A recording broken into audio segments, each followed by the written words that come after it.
News 27 में आपका स्वागत है। एक खास मुलाकात कार्यक्रम में आज हमारे साथ हैं उदयपुर शहर में मुख्य चिकित्सा अधिकारी श्रीमान खराड़ी साहब। आपका स्वागत। धन्यवाद। जैसा कि सर आपको बताया कि पूरा देश, पूरा विश्व कोरोना को लेकर, महामारी को लेकर, इस वायरस को लेकर बड़ी ताड़ित हो रहा है, परेशान हो रहा है। आम जनता में कोरोना को लेकर बहुत भय है और कई कयास लगाए जा रहे हैं और बातें बनाई जा रही है कि सर कोरोना ऐसे होता है, कोरोना वैसे होता है। ठीक है, आप जो डॉक्टर्स की टीम है वो भगवान का दूसरा रूप कहलाती है और आप मुस्तैदी से आप काम कर रहे हैं। कोरोना वॉरियर्स का भी नाम आपको जनता द्वारा दिया गया है। तो एक कई सवाल जहन में जनता के उठते हैं। उसमें पहला सवाल हमारा ये है कि कोरोना वायरस को लेकर उदयपुर शहर में अब तक के क्या आंकड़े रहे हैं, उसके बारे में कुछ जानकारी बताइए कि क्या जनता अभी भी कोरोना को लेकर भय के रूप में रहेगी या उनको थोड़ा सा राहत महसूस होगी? जिला प्रशासन और चिकित्सा स्वास्थ्य विभाग उदयपुर और अन्य विभाग ने मिल के उदयपुर को कंटेन किया हुआ था लगभग 22 केस पे। हमारा एक जो हॉटस्पॉट एरिया आया, सिटी जो डेंस एरिया है जिसमें सकड़ी गलियां हैं, लोग ज़्यादा रहते हैं, जहाँ सोशल डिस्टेंसिंग पालना लगभग नहीं हो पा रही थी, वहाँ से अचानक केस आए 331। तो हमारा ग्राफ एकदम से ऊपर हो गया। इसको हमने तुरंत ही वहाँ पे रैंडम सैम्पलिंग बहुत कराई। जिनकी जो क्लोज कॉन्टैक्ट थे उनकी सैम्पलिंग कराई और क्लोज कॉन्टैक्ट नहीं थे, यानी कि इररिस्पेक्टिव ऑफ कोई गाइडलाइन, सारे एरिया की लगभग सारी रैंडम सैम्पलिंग कराने से ऐसे लोग पॉजिटिव आए जो एसिम्टोमेटिक थे। यूँ कह सकते हैं 331 में से 4 या 5 लोग ही सिम्टोमेटिक थे, जिसमें कोई गला ख़राब था, कोई खांसी थी या बुखार था, बाकी लोग सारे चलते हुए थे, सिम्टोमेटिक थे। तो इन सारे पॉजिटिव लोगों को हमने हॉस्पिटल में एडमिट किया, 2 प्राइवेट मेडिकल कॉलेज में और एक गवर्नमेंट में। इसके अलावा वहाँ पे एरिया को डिकंजेशन करने के लिए वहाँ के लोगों को शिफ्ट किया गया, ताकि ऐसे लोग जिनको एक सैंपल नेगेटिव आ चुका है दोबारा पॉजिटिव नहीं हो।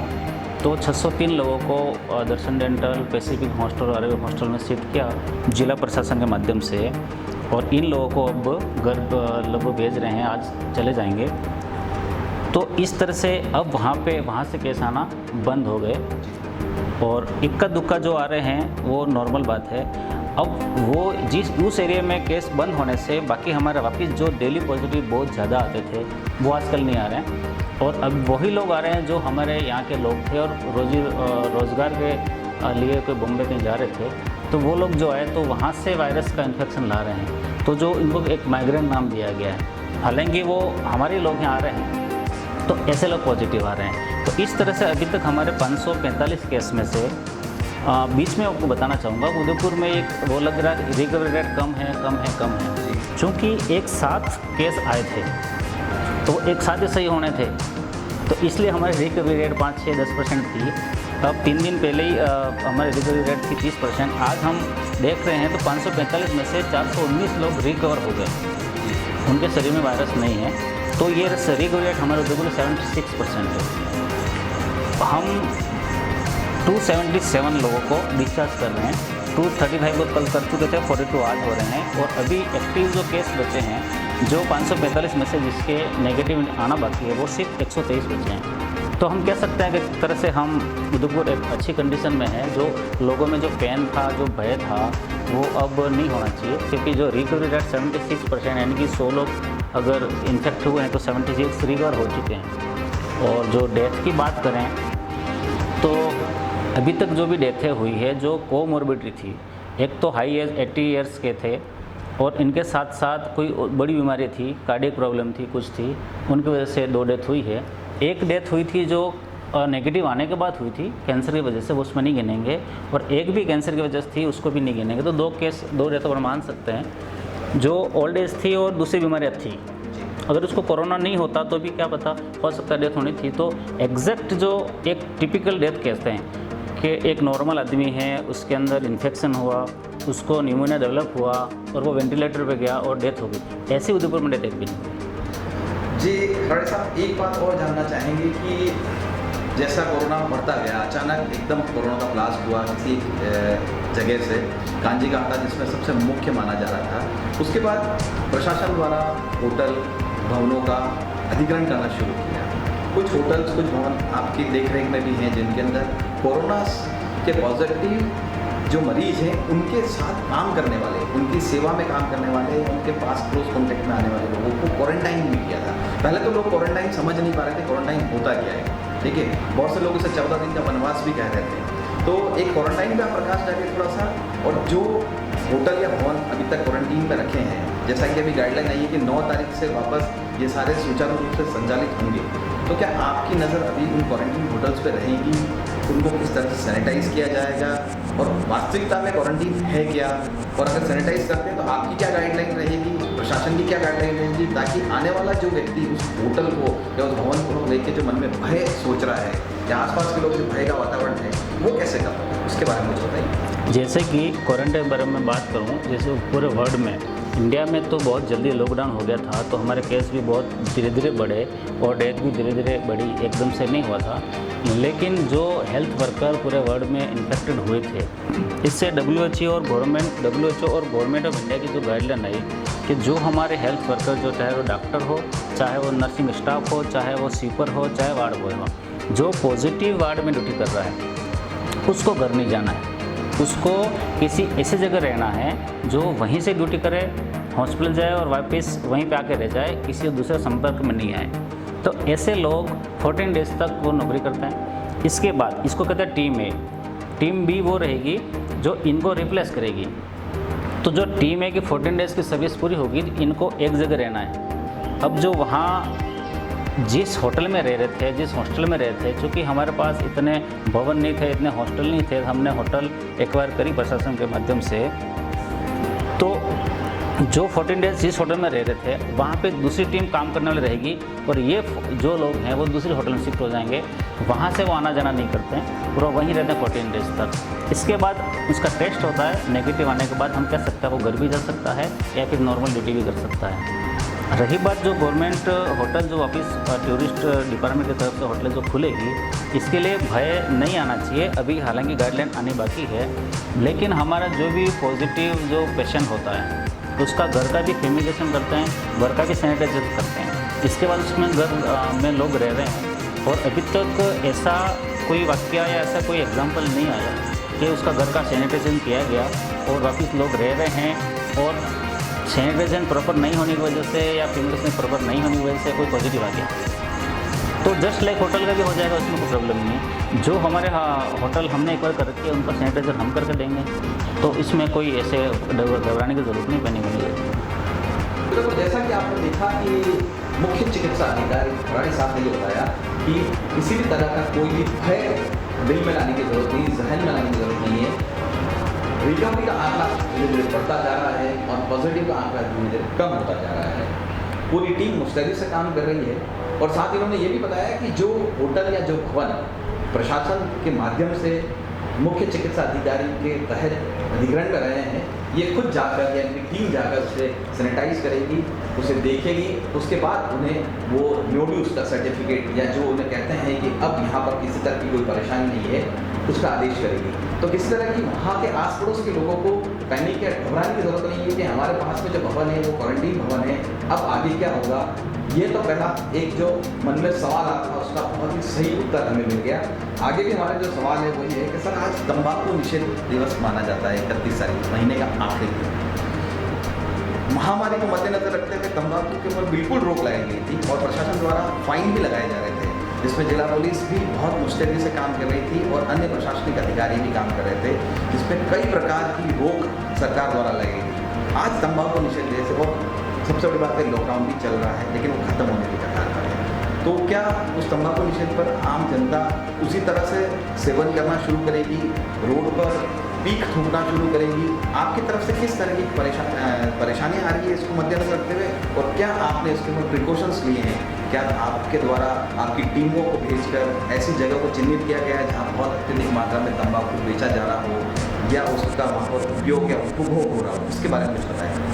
हमने कल ही ऑर्डर जारी किए थे। उदयपुर में पिछले कई सालों से जो भी तंबाकू विक्रेता हैं, जो भी व्यापारी हैं और उदयपुर जो चिकित्सा स्वास्थ्य विभाग, दोनों ने मिलकर ऐसा डिसीजन लिया था कि महीने की लास्ट बयान को लास्ट तारीख को कोई तंबाकू उत्पाद नहीं बेचेगा, उसकी पालना भी कर रहे हैं। और जहाँ जहाँ इसको जो हमारे जो सहमति से ये निर्णय था, इसमें कोई बेचता भी है तो एसोसिएशन खुद उनको मना करके बंद करवा देता है और ज़रूरत पड़े तो हमारी टीम भी जाती है।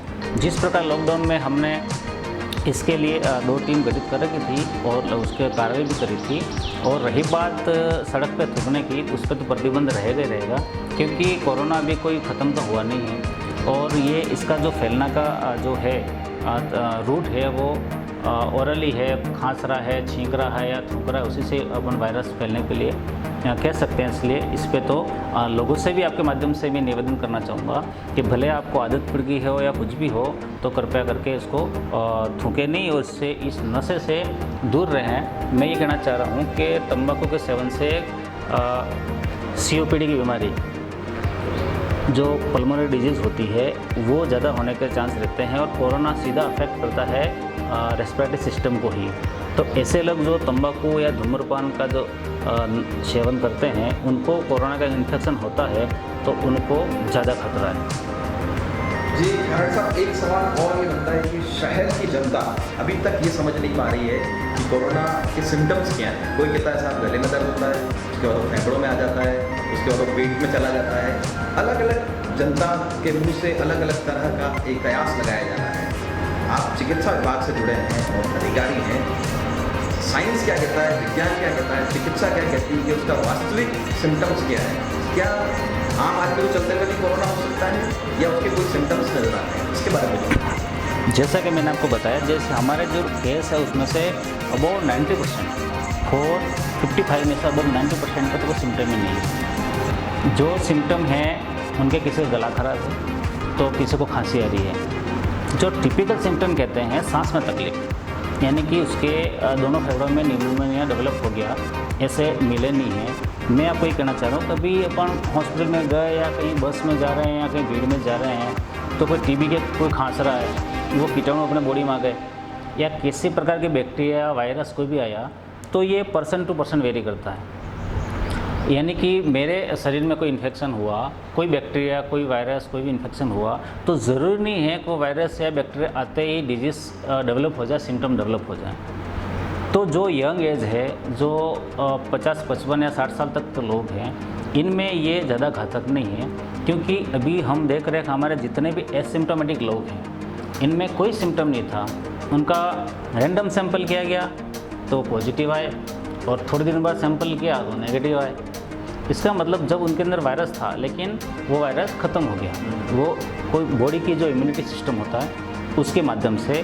तो जो कोमॉर्बिडिटी यानी कि जिसके हाइपरटेंशन या डायबिटीज़ या कैंसर या कोई लंबी बीमारी है, उसके उन मरीज़ों में, उन व्यक्तियों में इम्यूनिटी सिस्टम थोड़ा सा वीक हो जाता है।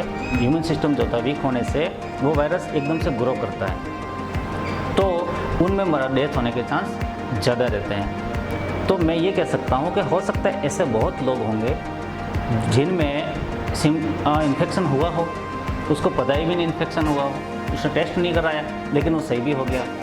तो ये वायरस इतना मोटिलिटी डेवलप नहीं कर रहा है। इसकी एक ही ड्रॉबैक है कि ये फैलता बहुत तेज़ी से।